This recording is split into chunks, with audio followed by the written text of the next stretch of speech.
75 বছর বর্ষপূর্তি অনুষ্ঠান হলো পশ্চিম মেদিনীপুর জেলার কাশমূলী মিলন সংঘ। এই ক্লাব শুধু অনুষ্ঠান করে না, সারা বছর বিভিন্ন অনুষ্ঠান করে থাকে।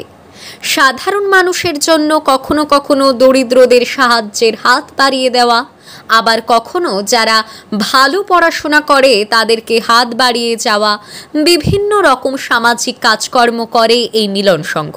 এই ক্লাবের কর্মকর্তা পুলকেশ পণ্ডা, যাকে সকলে মানিক বলে জানে, আর এই 75 বছর বর্ষপূর্তি উপলক্ষে বিশেষ অতিথি হিসাবে আসেন খড়গপুর ITI এর গবেষক। তিনি জানান, পড়াশোনার জন্য যা সহযোগিতা করার তিনি সম্পূর্ণ করবেন। মেদিনীপুর থেকে আমাদের সাংবাদিক অংশুমানের সঙ্গে খবর পাঠে আমি রিয়াঙ্কা। অনেক কিছু করতে, কিন্তু অর্থনৈতিক দুর্বলতার জন্য আমরা কিছু ভূমিকা গ্রহণ করতে পারি না।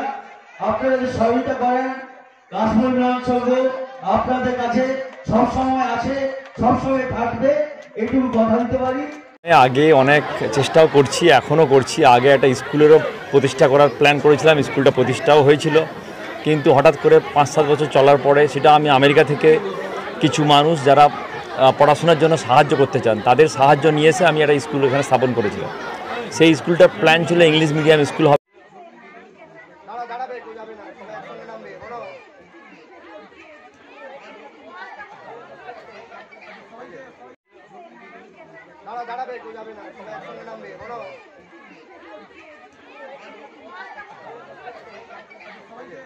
সামনে যারা বসে রয়েছেন সকলে একটু কোলাকুলি করবেন, সকলে সামনে বসে পড়ুন। যারা দাঁড়িয়ে রয়েছেন আপনারা বসে পড়ুন, দেখবেন অনুষ্ঠানটি খুব ভালো লাগবে দেখতে এবং অনুষ্ঠানটি উপভোগ করতেও খুব ভালো লাগবে।